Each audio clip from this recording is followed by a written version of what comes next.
High বন্ধুরা, আজকে আবার একটা রেসিপি ভিডিও নিয়ে চলে এলাম। আজকে বানাবো চিড়ের পোলাও। লাগছে চিড়ে, বাদাম, চিনি, গোটা গরম মশলা, দারচিনি, লবঙ্গ, আর লাগছে ঘি, আর তোমার এদিকে আলু, ফুলকপি কুচুনো, গাজর কুচুনো, আর নারকেল কুচুনো, আর বিনস, এই যে বিনস দেখছো, বিনস কুচুনো, এগুলো সব আমার গাছের আনাজ। আর দুটো কাঁচা লঙ্কা লাগবে, ঝাল ঝাল মিষ্টি মিষ্টি হবে, তাই দুটো কাঁচা লঙ্কা লাগবে আমার। সব কুচুনো হয়ে গিয়েছে। আর এই কড়াইতে অল্প ঘি, অল্প সাদা তেল দিয়েছি, তার মধ্যে গোটা গরম মশলা, লবঙ্গ আর দারচিনি দিয়ে দিলাম।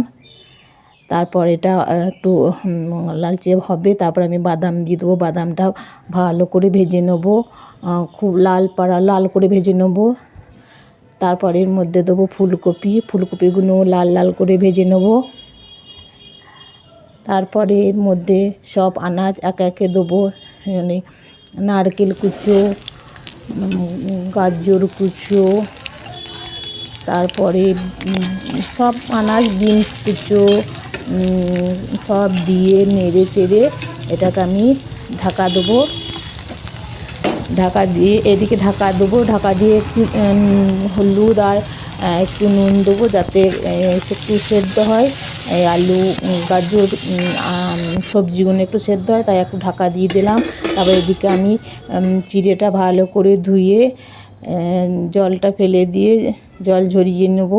তারপরে এই চিড়েতে আমি নুন আর চিনি ভালো করে মাখিয়ে রেখে দেবো, যাতে নুন চিনিটা চিড়ের সঙ্গে ভালো মেশ হয়ে যায়, কড়াইয়ে দেওয়ার সঙ্গে সঙ্গে মেশ হয়ে যায়। আমার এটা চিনিটা গোটা আছে, আমার গুঁড়োনো নয়, গোটা চিড়ে, তাই আমি চিড়ের মধ্যে চিনিটা গোটা, তাই চিনির মধ্যে ওটা দিয়ে দিলাম চিড়ের মধ্যে।